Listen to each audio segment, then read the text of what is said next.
மனிதரில் சிறந்தவராக, குணத்தில் அழகானவராக மாறுவோம் என்பதை நம்ம எல்லாரும் யோசிக்கிறோம். அதற்கான ஒரு செய்தி தான் திருமீதில் 2518வது செய்தி.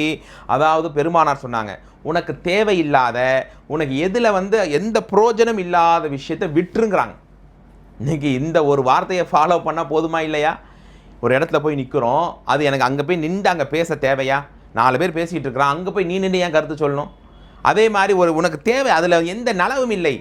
ஒரு 4 பேர் சண்டை போடுறாங்க, அங்கே போய் நின்று நம்ம அதை தீர்த்து விடுறோங்கிறது வேற, அங்கே மக்கள் மத்தியில் ஒரு நல்ல அன்பை கொடுக்குறோன்றது வேற.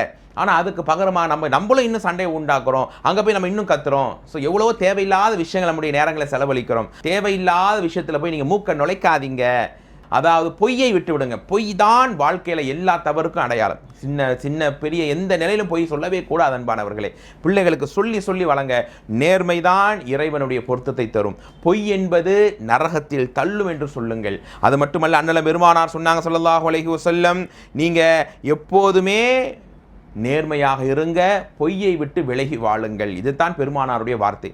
பெருமானார் ஸல்லல்லாஹு அலைஹி வஸல்லம் ஐயாமுல் ஜாஹிலியா காலத்தில் கூட எப்படி அழைக்கப்பட்டார்கள்? அல் அமீன் அஸ்ஸாதிக், உண்மையாளர், நேர்மையாளர். அப்படிப்பட்ட நம்பிக்கை நம்ம வாழணுங்க. நம்ம குணங்கள் தாங்க இறைவன் நம்மளை பார்த்து மகிழ்ச்சி அடைகிறான். என் அடியான் எனக்காக நேர்மையாக வாழ்கிறான், தேவையில்லாததில் போய் அவன் கலந்துக்கிறதே கிடையாது, எப்போதுமே பொய்யை வெறுக்கிறான் அப்படிங்கிற அந்த மனப்பக்குவத்தை தான் இறைவன் நேசிக்கிறான். அஸ்ஸலாமு அலைக்கும் வரஹ்மத்துல்லாஹி வபரகாத்துஹு.